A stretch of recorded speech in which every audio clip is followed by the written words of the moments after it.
ఇంత కూర తెచ్చుకుంటే ఓ పెద్ద పండుగ. దసరాకో సంక్రాంతికో బోనాలకో చుట్టాలు వస్తానో వండుకుందరు. కోడిగుడ్ల కూర వండినంటే ఆ ఆడకట్టోళ్ళంతా మాట్లాడుకునేటోళ్ళు. కోళ్లను సాదినా కోసుకొని తినుడు తక్కువనే. మరి ఇప్పుడు ఆయతరం నీసుకూరనాయే. పట్నంలో అట్లనే ఉన్నది, ఊర్లో పొంట అదే నేర్చిండ్రు. చెప్పుకుంటే గొప్పగానే ఉన్నది కానీ తున్కలు తినాలంటే పర్సులో సరిపోను పైసలు ఉండాలి. ఇంట్లేం కూర లేకుంటే ఇంత చికెన్ పట్టుకోబోదురు. అద్దకిల తీసుకోపోతే ఆ పూటకు కమ్మగా గోలిచ్చుకొని తినేటోళ్ళు. కానిప్పుడు కోడి కొండ మీద ఉంది, పర్సుల పైసలుంటే తప్ప ఇంటికి రానంటుంది. హౌ మళ్ళా కిలా 300, తోలు తీస్తే 320, బొక్కొద్దంటే 580.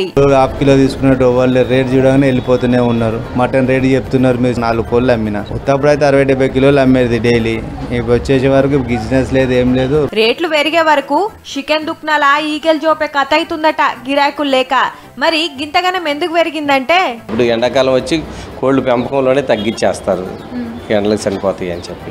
ఎండలు దంచుతుంటే ఊషపడక ఊకుకనే అడ్డం పడుతున్నాయట.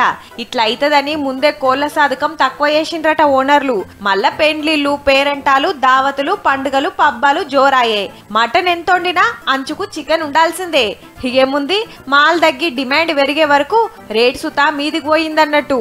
ఎండాకాలం వెళ్లేదాకా ఇట్లనే ఉంటదట.